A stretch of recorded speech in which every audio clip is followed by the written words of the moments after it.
All right. Welcome to the Garden of the Spirit, class studying apples in the orchards.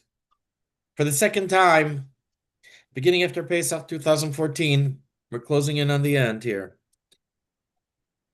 This class meets in Long Meadow, Massachusetts, the center of the universe, and is held in memory of Malka Ruth Bas Moshe, Margaret Vogel, of blessed memory. Apples in the Orchard contains selections of teachings of Kabbalah from the Arizal, Rabbi Yitzhak Luria, based on the weekly Torah portion, superbly translated and explained by Rabbi Moshe Wisniewski. On page 1032, which paragraph? Last Huh? paragraph. Moshe said? Yep. Okay. Let me open.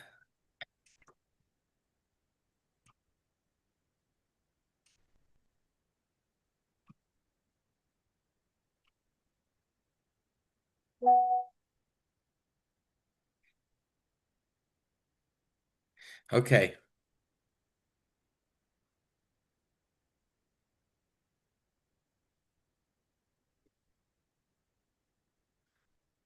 Where is that? I filled in. I didn't have all the notes last week.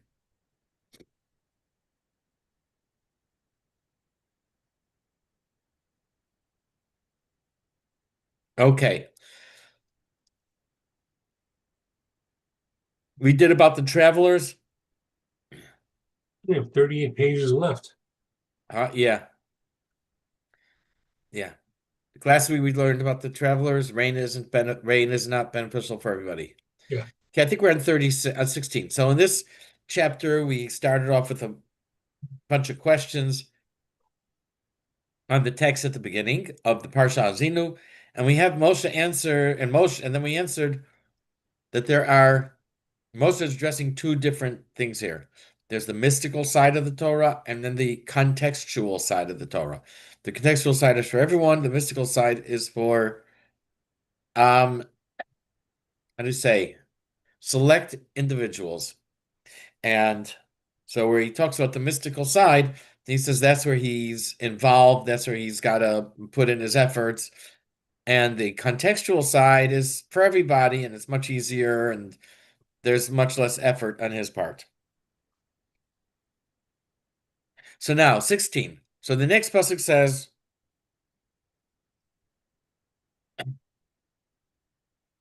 like droplets on new growth, like showers on grass. It's really not the next pasuk.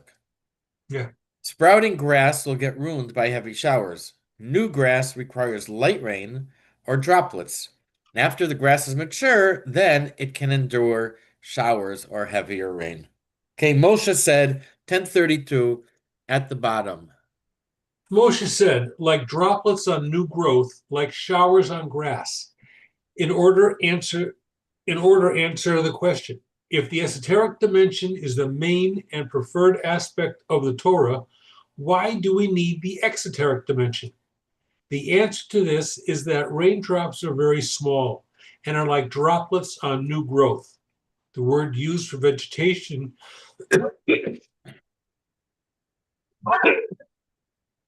in this verse, desha, refers to when the grass begins to grow and is just barely seen above ground. If large drops of water would fall on the new growth, it would destroy them. Once the growth has become a mature grass, the rain falls on it in the form of a shower, that is, with larger drops, which the grass can now endure. Okay, 17. And this is similar to how we grow in Torah. We begin with the textual meaning, and after a person matures in Torah, he can move on to the mystical aspect. In the words of the Rambam, a person should not stroll in the pardes, that's the orchard, unless he has first filled his belly with bread and meat. Bread and meat are staples. The orchard is for fruit, which are considered delicacies. Okay, go ahead. So it is with regard to the exoteric dimension of the Torah. When a person is immature and his intellect is not fully developed, he learns the simple meaning of the Torah, for his mind cannot yet appreciate or bear the intensity of the Torah's mysteries. After he has learned the exoteric dimension, which is like droplets on new growth, and he has filled his belly with meat and good wine, that is the exoteric dimension of the Torah, he may approach the study of the esoteric dimension, which is like showers on mature grass. Filling the belly with meat and wine is an idiom commonly used in rabbinic literature to refer to the study of the exoteric dimension of the Torah. Nowadays, we might say meat potatoes instead of meat wine.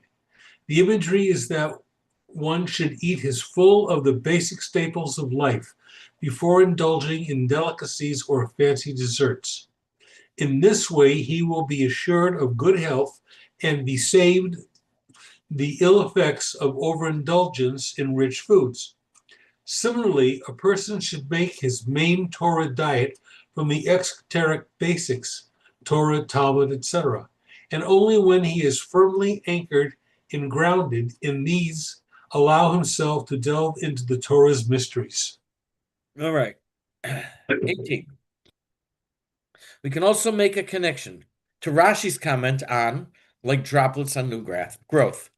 The word for droplets, kisirim, can also mean stormy winds. When grass begins to grow, it sticks to the mud. Wind dries the mud, and the grass is released from the mud and can grow.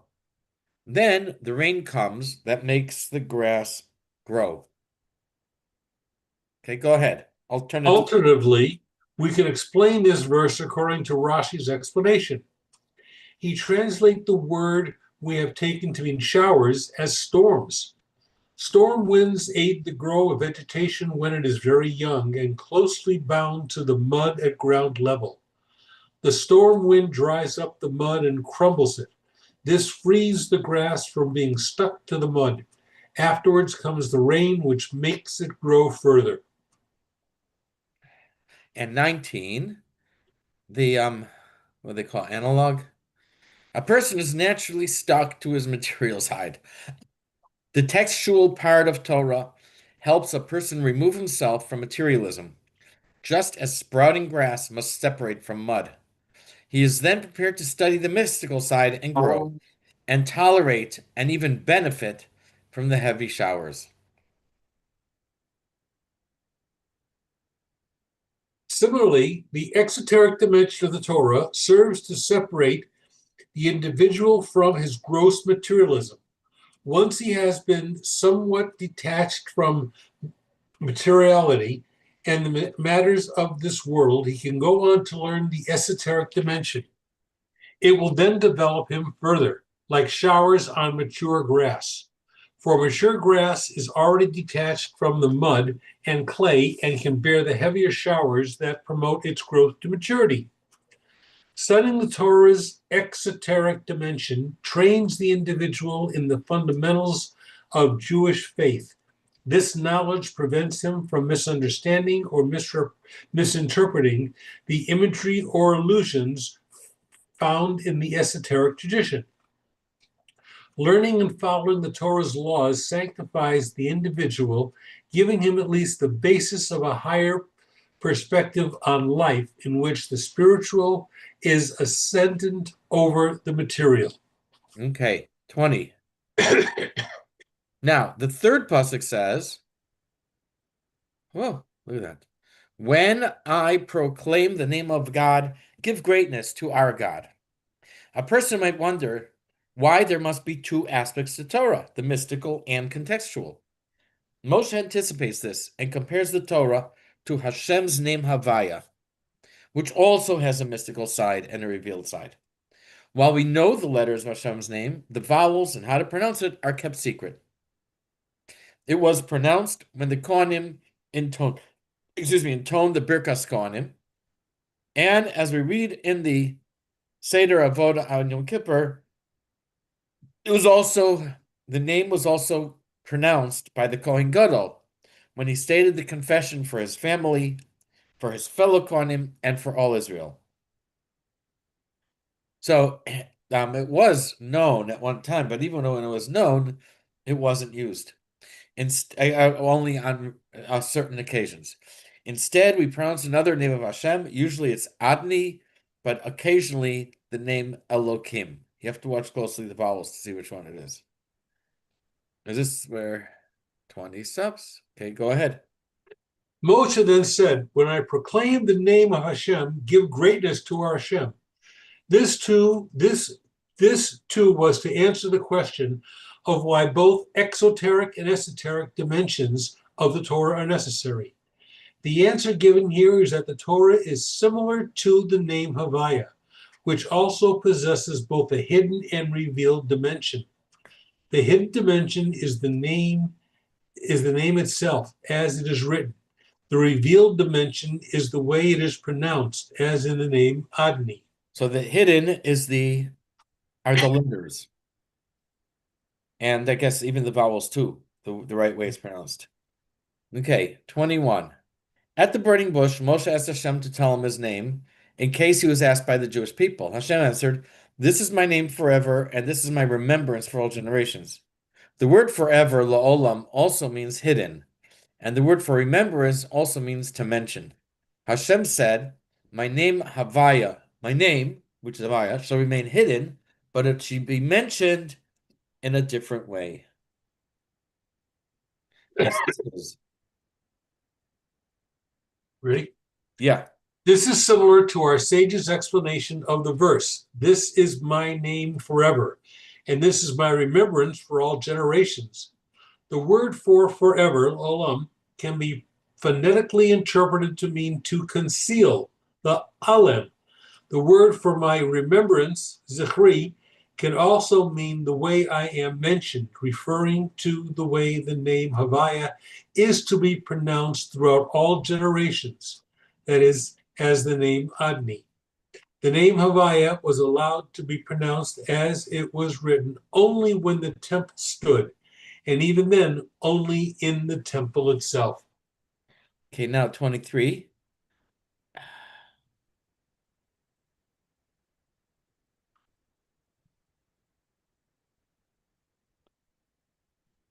Hold on.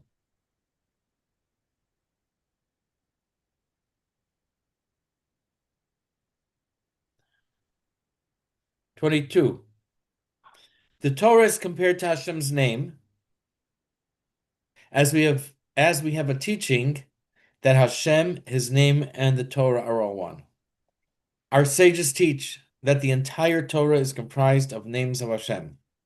Just as Hashem's name has a hidden side and a revealed side, the Torah also has a hidden mystical side and a revealed contextual side."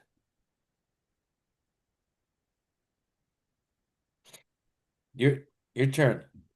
So it is with the Torah, for Hashem and his name and the Torah are all one. For as mentioned above, the Torah is all names of the Holy One, blessed be he. Just as Hashem's name possesses both a hidden and revealed dimension, so does the Torah, since the Torah is, after all, Hashem's name. Okay, now 23. Havaya, which is known as the essential name, the explicit name, and I forgot to double check this. Is that correct? Tetragrammaton or tetragrammatron? Tetragrammaton? 1 minute.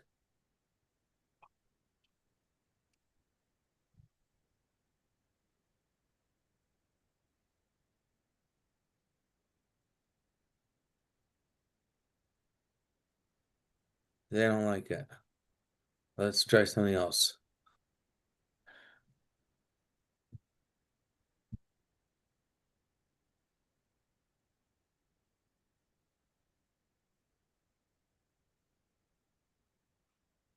Tetragrammaton. Okay? Yeah. So it's A-T-O-N at the end, not A-N, A-T-O-N. Where am I?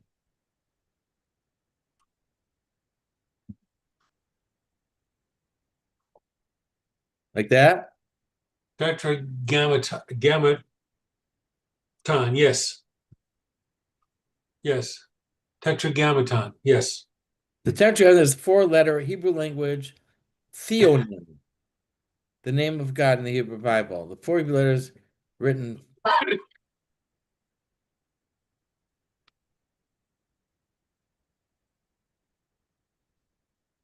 Okay. It's the transliteration of Yud K Vav K. Yeah.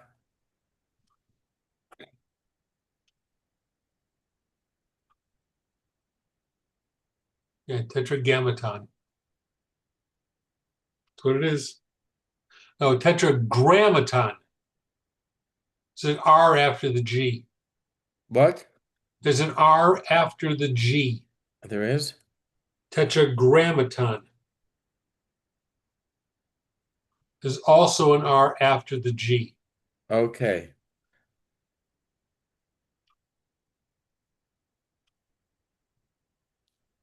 There you go. There you go. That's it. Okay. So this refers to Hashem's essence. The name Tetragrammaton sounds like a weapon um that stings somebody if they don't use grammar right. The name Adni, which means master or chief, refers to a lower level of divinity at a level that relates to the world. So Moshe says, when I declare Hashem's name, render greatness to our Hashem, okay. After someone says, Baruch atah Hashem, blessed are you Hashem, and they're saying a bracha, so we respond, we say, Baruch hu u'baruch shemo. Blessed is he, and blessed is his name. When we say Baruch atah, blessed are you, is a reference to Hashem's essence, the name Avaya. And for this we say, Baruch hu. When we say Baruch, blessed is his name, Baruch Uvaruch Shemo, that refers to how he relates to others, the name and the name Adni. 1 minute.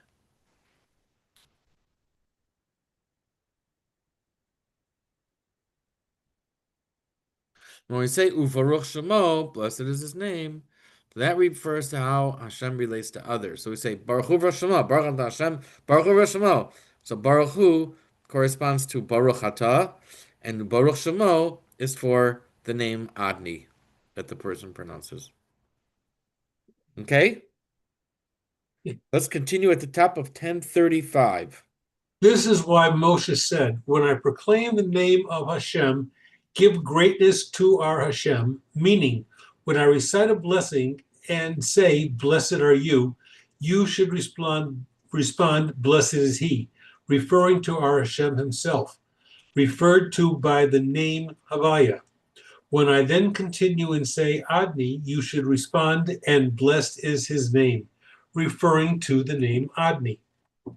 The name Havaya is considered Hashem's proper name, and in many contexts is taken to refer to his essence, as opposed to any of his attributes. The name Adni, in contrast, is just one of the various names of Hashem that refer to him as he manifests himself in one of his attributes, in this case, the attribute of kingship, since the word Adni literally means my Lord or my master. The essential idea here is that except in the Holy Temple, where the revelation of Hashem is most intense, the average person is not able to bear a direct revelation of Hashem's essence and still retain his own independent existence. Rather, we refer to Hashem, even when reciting a blessing, in the second person. Blessed are you, as the Lord and Master of the universe. That is, we relate to Hashem as he is manifest in this world. This is, of course, a much lower aspect of divinity than Hashem's essence itself. Thus, Moshe is here telling the Jewish people, whenever I refer to Hashem in a blessing as you, that is, I address Hashem's essence, you should respond, blessed is he, referring to Hashem himself, abstracted from any particular attribute. When I then pronounce Hashem's name as Adni, you should respond, blessed be his name. Continue. This is the mystical explanation of why, after the first words of the blessings, blessed are you, O Hashem, those hearing the blessing respond, Baruch Hu, Baruch Shemo. Blessed is he, and blessed be his name. Go on. Thus, we see that Hashem's name possesses both a hidden and revealed dimension. Okay. So the Arizal then asks, if Havaya is his essential name, why bother with Adni, a revealed name? Just stick with the essential name and let that be it. Go ahead. If you then ask, but why does Hashem's name itself need to have a hidden and revealed dimension? Why not the hidden dimension, that is the name Havaya, be enough, seeing that it is the main and essential name of Hashem? So I think there's there's more than one answer to this, Yeah. and he gives an interesting answer. I wouldn't have thought of. Didn't see that. Whatever. I haven't connected it with this question. Okay, so this is the explanation. What you just asked is the explanation for Moshe's next statement. The rock perfect are his deeds, for all his ways are just. He is a steadfast God with no corruption, equitable and upright is he. The rock is a reference to the name Adni. A rock is a hard substance. Adni is a name associated with the attribute of judgment and justice. In fact, Adni has the same letters as rule or law. Ad, we see Aleph, Daled, Nun, Yud, and rule and law is Dina, Daled, Yud, Nun, Aleph. Judgment is to reward and punish people for their deeds. Each person is created with an urge to do good and an urge to do bad. When a person subdues his urge to do bad, Hashem can reward him. For this, the name Adni is necessary. If only the name Havaya existed, evil could not exist, and a person could not be rewarded for doing good. And then, one moment.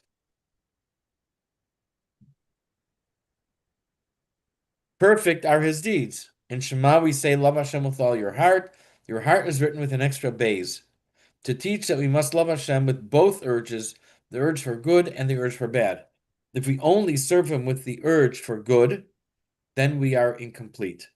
If we serve him with the urge for bad also, we are whole, we are complete, we are perfect, we are tamim. So this is why he also mentions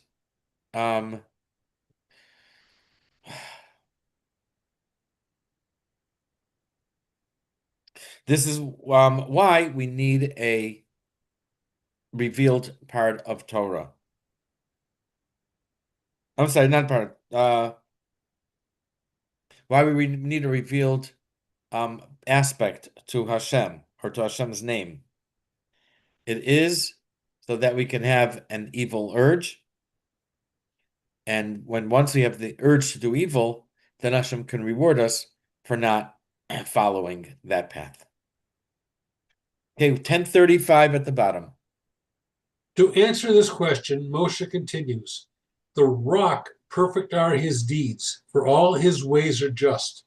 The rock refers to the name Adni, which in turn refers to Hashem's attribute of stern justice. As is known, the name Havaya refers to the divine attribute of mercy, while the name Adni, when spelled backwards, spells judgment, Dina. The revealed attribute of justice is necessary in order to reward the righteous and punish the wicked. For Hashem wanted to create man with two inclinations, the good inclination and the evil inclination.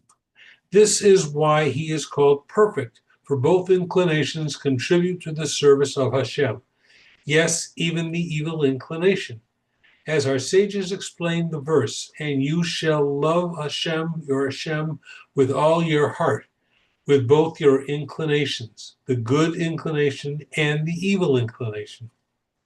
The evil inclination motivates man to engage in activities that emphasize and aggrandize his material side at the expense of his spiritual side. If the individual can harness this inclination and use it to see to the needs of those physical aspects of his life necessary for his continued and increasingly enhanced service of Hashem, he is loving Hashem for both his inclinations.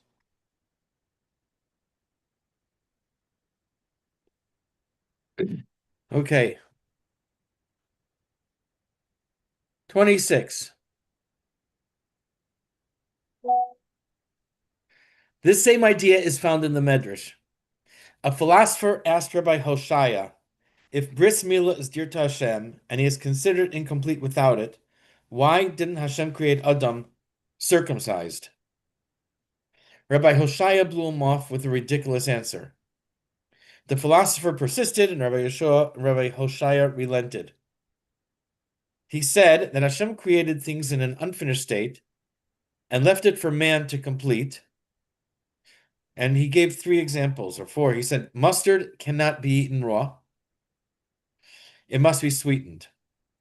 Lupines are bitter and must be boiled numerous times. The Gemara says 7. What are lupines? Off the top of my head, I don't know. And wheat must be ground into flour. You can't sit there and make bread out of wheat. What did we say?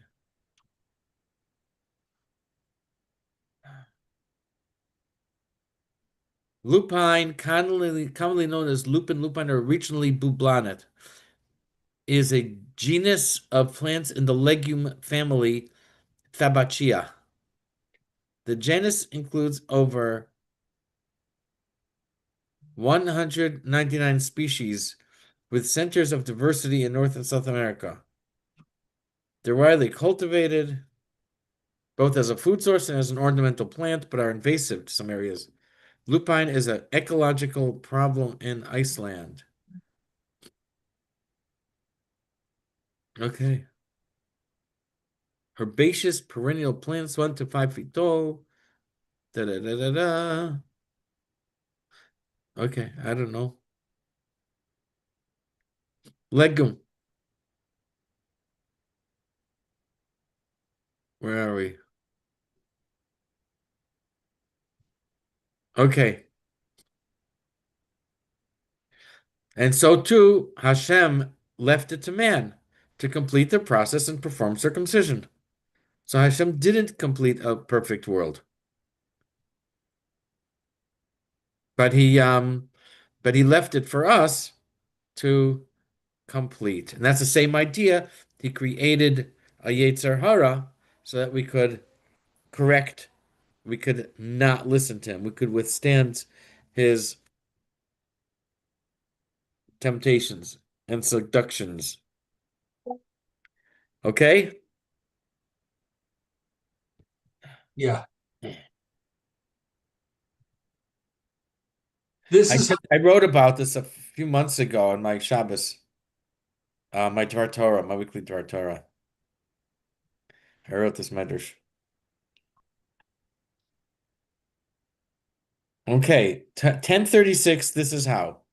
This is how the sage answered the Riddick who mocked the commandment of circumcision, saying that if Hashem wanted man circumcised, he would have created him thus. The sage answered, just as beans need to be cooked in order to be eaten, so does man need additional perfection, even after he has been born the way Hashem created him. Similarly, Hashem desired that man should rectify the evil within him by his own efforts, and in this way be perfected by his own efforts. Okay, 27. When Moses said the rock perfect are his deeds, Hashem's crowning jewel is the first man, Adam. As we said, when man serves Hashem even with his urge for evil, then Hashem's deeds, meaning man, is perfect. Because we're serving Hashem with both urges. So we're whole, complete, or perfect. This then. This then is the mystical meaning of the rock, perfect are his deeds. His deed refers to Adam, who Hashem formed with his own hands. The phrase perfect are his deeds is actually written in the singular. Perfect is his deed, and thus can be understood to refer to Hashem's most perfect creation, Adam. Okay, now There, we're going to look at another pasuk. the, Continue resolve. the Arizal now relates this to the following verse from the book of Habakkuk. Hashem, I heard what I heard from you, and I was afraid. Hashem, sustain your deed in these years. In the midst of these years, make it known that in anger you remember to be merciful. Okay. We also find that Adam is called. What's the reason for all this? It says here that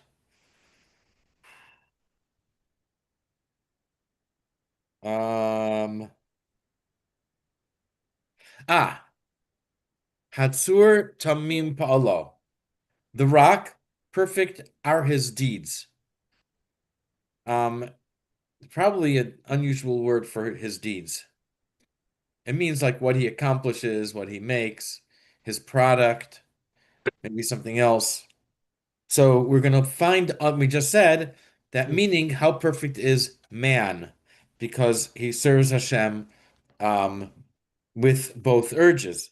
So now we're going to find some other places where we have the word pa'al, deed, and it refers to Adam, the first man. The first one is in the book of Chavakuk. We also find that Adam is called Pa'al, Hashem's deed, in the book of Chavakuk. Chavakuk himself was an extension of Adam. He said, I have heard your report. I was afraid. Hashem, in the midst of the years, keep your deeds alive. In the midst of the years, make it known. In wrath, remember to be merciful. Go ahead, 1036. Thus, the prophet Habakkuk, who was a reincarnation of Adam, said, Hashem, sustain your deed in these years of their exile. Habakkuk heard that Hashem was going to exile the Jewish people and was afraid. Since he was a reincarnation of Adam, the deed of Hashem, he similarly refers to Israel as Hashem's deed. But the mystical meaning of this passage is as follows. Okay, excuse me, let's go to 29. After Adam sinned, Hashem said, where are you? To this, Habakkuk comments, I have heard your report, I heard your question, and I was afraid. In the midst of the years, keep your deeds alive. Adam, when he heard Hashem say, Ayeka, where are you? That made him afraid, and Adam was supposed to live 1,000 years. So Habakkuk is saying, please keep him alive for a majority of those years. Where it says, in the keep your deeds alive. Adam lived to 930. We see here that Adam is called the deed or the product of Hashem. That's all. We're just showing how that this word Pa'al refers to Adam. And we have another one. Okay, read 1037 at the top. I'm sorry. But Hashem called Adam in the garden in Gan Eden after he sinned, and he said, Where are you? Referring to this, Habakkuk said, Hashem, I heard what I heard from you, and I was afraid. Hashem, sustain your deed, that is Adam, in these years. Meaning, even though he will not live 1,000 years, at least let him live in the midst of these years, that is, most of them. Adam was intended to live 1,000 years. When he sinned, his life was shortened to 930 years. Go ahead. From this, we see that the word your deed refers to Adam. That's the point that we wanted to say here. Now, 31, then we have another place. Adam was placed. What? No, 30. Oh, 30. Adam's life was shortened by 70 years. King David was not meant to live for even one day. Adam granted David 70 years from his own life. King David includes until him a chapter composed by Adam. It says, Hashem, you have gladdened me with your deeds. Again, your deed refers to Adam. And David acknowledged that his 70 years came from Adam. Go ahead. Similarly, King David, who was also a reincarnation of Adam, said a psalm, a song for the Sabbath day. It is known that Adam composed this psalm. King David said about Adam, "For I rejoice, O Hashem, in your deed," referring to Adam. For Adam gave King David 70 of the years of his life. Were it not for this, David would have had no life at all. When Adam sinned, Hashem banished him from Gan Eden. This was on Friday afternoon, but Adam was allowed to stay in Gan Eden through Shabbos. He therefore composed the psalm, a song for the Shabbos day. When King David recomposed this psalms thousands of years later, he did so in the reincarnation of Adam. King David was destined to be a miscarriage. But when Adam prophetically saw this, he asked Hashem to grant David 70 years of his own life. And indeed, King David lived for 70 years. This is another reason Adam's life was shortened from 1,000 to 930 years. Okay. So here too, we find the word pa'alecha, pa'al, referring to Adam. Adam was placed in the Garden of Eden, la'avda u'lashamra, to work the garden and to maintain it. Obviously, he goofed on that one. David's grandfather was Oved, which means to work. Oved repaired the damage of Adam. He worked the garden that Adam neglected. Only after Oved's service to correct Adam's damage, then David, an extension of Adam, was born.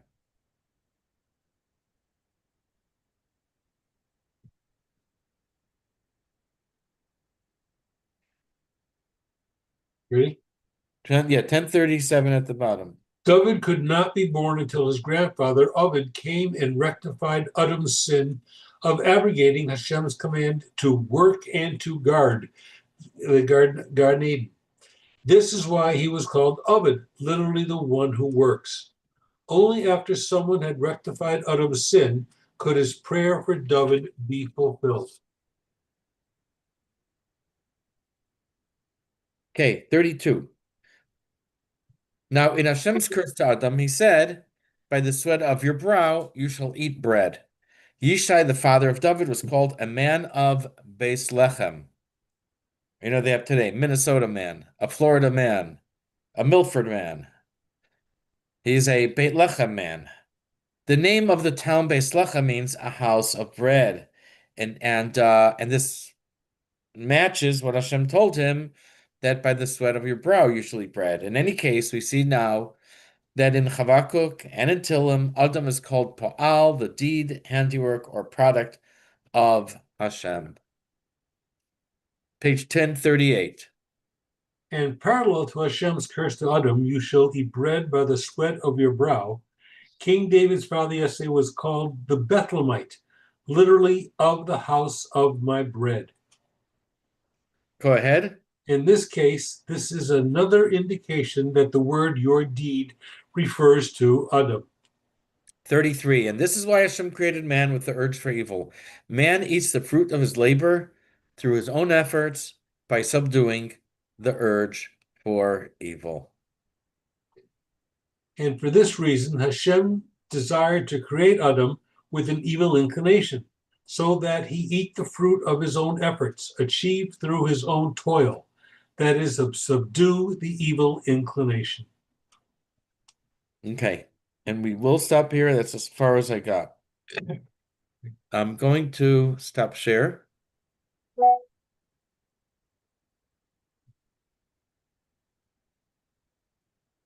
I'm going to stop. Next week is Purim. There's obviously no class. March 10th, that is March 3rd. On March 10th, I have I have an event, and most likely, hopefully, we won't have the class. I'll be at the event. In the event that I can't make the event, then we'll see about keeping the class in 2 weeks. Okay, but next week, Purim, March 3rd is out.